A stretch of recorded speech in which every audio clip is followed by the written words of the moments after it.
Recently Jio financial, যার ইন্ডিয়াতে সবচেয়ে বড় ডিস্ট্রিবিউশন নেটওয়ার্ক আছে, আর ব্ল্যাক রক, যে হলো ওয়ার্ল্ডের সবচেয়ে বড় ইনভেস্টমেন্ট কোম্পানি, এই দুজন মিলে 50% ভেঞ্চারে Jio BlackRock mutual fund launch করতে চলেছে, যেটার অ্যাপ্রুভালও তারা সেবির কাছ থেকে পেয়ে গেছে।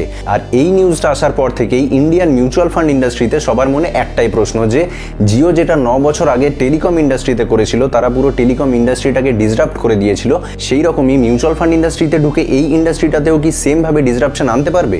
সেইটা নিয়ে কথা বলবো এই ভিডিওতে। দেখুন, এইটা বোঝার জন্য আমাদেরকে প্রথমে দেখতে হবে যে যেই ইন্ডাস্ট্রিতে সে আসছে সেই ইন্ডাস্ট্রিটার কি পোটেনশিয়াল আছে অতটা, বা এমন কি কোনো প্রবলেমস আছে যেটা সলভ করে একটা কোম্পানি সেখানে মনোপলি ক্রিয়েট করতে পারে।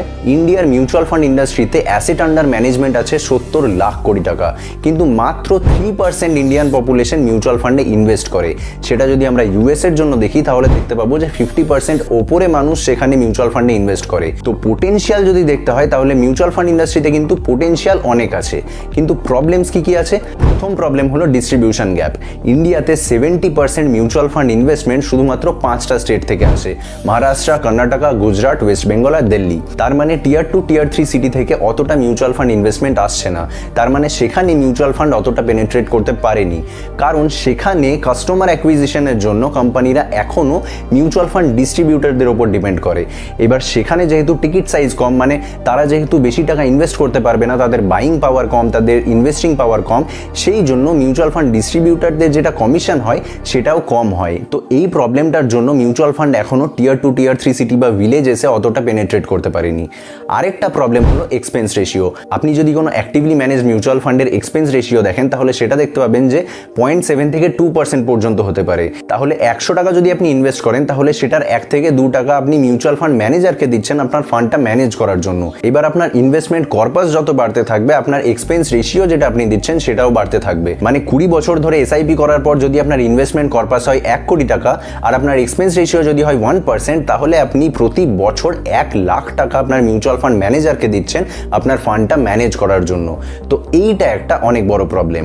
এবার এই প্রবলেমগুলো কি Jio BlackRock mutual fund solve করতে পারবে? সেইটার জন্য আমাদেরকে এদের স্ট্রেংথগুলো দেখতে হবে। প্রথম প্রবলেম আমরা কি দেখলাম? Distribution gap.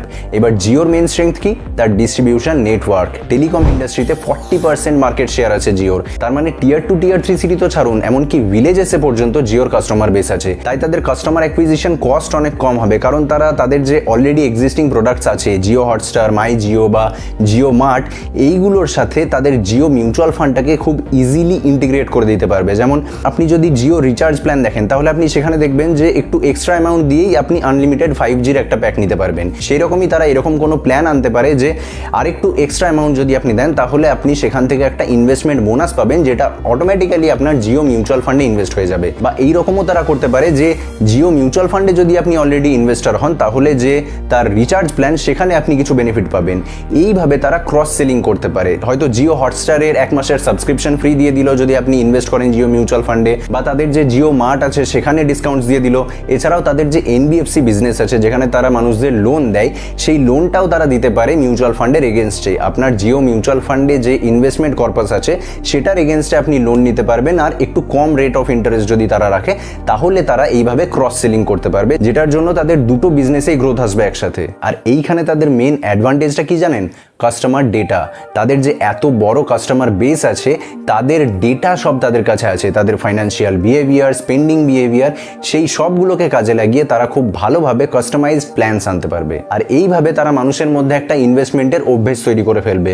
মানুষ দেখবে যে তাদের এত কম অ্যামাউন্ট এত বেশি রিটার্নস প্রডিউস করছে, তো তারা তখন ইনভেস্টমেন্ট করতে চাইবে আরও। আর এইভাবে এই যে 3% ইন্ডিয়ান পপুলেশন এখন মিউচুয়াল ফান্ডে ইনভেস্ট করছে না, সেইটা খুব র্যাপিডলি গ্রো করতে শুরু করবে। এবার নেক্সট প্রবলেম আমরা যেটা দেখলাম এক্সপেন্স রেশিও, সেইটার জন্য ব্ল্যাক রকের স্ট্রেংথ কাজে আসবে। ব্ল্যাক রক তো অলরেডি ওয়ার্ল্ডের সবচেয়ে বড় ইনভেস্টমেন্ট কোম্পানি। তাদের অ্যাসেট আন্ডার ম্যানেজমেন্টই হলো $11 ট্রিলিয়ন ওপরে, আর ইন্ডিয়ার জিডিপি হলো $4.3 ট্রিলিয়ন। মানে ইন্ডিয়ার জিডিপি এরও 2.5 টাইমস ওপরে তাদের অ্যাসেট আন্ডার ম্যানেজমেন্ট। আর তাদের কাছে আছে আলাদিন। আলাদিনের ফুল ফর্ম হলো asset liabilities and debt derivatives investment network. এইটা হলো একটা এআই বেসড সফটওয়্যার যেটার দ্বারা তারা ইনভেস্টমেন্ট করে। আর এই সফটওয়্যারের কাছে আছে হিস্ট্রির প্রতিটা ইভেন্টের ডেটা, প্রতিটা কান্ট্রির প্রতিটা মেজর ইভেন্টসে কিভাবে তাদের স্টক মার্কেট রিয়াক্ট করেছিল সেই সব ডেটা আছে এই সফটওয়্যারের কাছে। আর এই সফটওয়্যারটার দ্বারা যদি মিউচুয়াল ফান্ডে ইনভেস্ট করা হয় তাহলে ফান্ড ম্যানেজারকে যে টাকাটা দেওয়া হতো, যেটার জন্য অ্যাক্টিভলি ম্যানেজ মিউচুয়াল ফান্ডের এক্সপেন্স রেশিও বেড়ে যায়, সেইখানে তারা কস্ট কাটিং করে খুব কম এক্সপেন্স রেশিও রেখে, হয়তো 0.1% এক্সপেন্স রেশিও রেখে খুব exciting passively manage mutual funds তারা লঞ্চ করতে পারবে, যেটার জন্য মিউচুয়াল ফান্ড ইনভেস্টাররা আবার তাতে অ্যাট্রাক্টেড হবে। তো আপনার কি মনে হয় জিও ব্ল্যাকরক মিউচুয়াল ফান্ড কি এই প্রবলেমগুলোকে সলভ করে এই মিউচুয়াল ফান্ড ইন্ডাস্ট্রিতে একটা মনোপলি ক্রিয়েট করতে পারবে, নাকি এক্সিস্টিং যে মিউচুয়াল ফান্ড কোম্পানিগুলো আছে তারাও তাদের সাথে কম্পিট করে সার্ভাইভ করতে পারবে, তারা ভোডাফোন আইডিয়ার মতো শেষ হয়ে যাবে না? আপনার যেটা মতামত সেটা অবশ্যই কমেন্ট করে জানান। এই ভিডিওটা এই পর্যন্তই, দেখা হচ্ছে পরের ভিডিওতে। টাটা।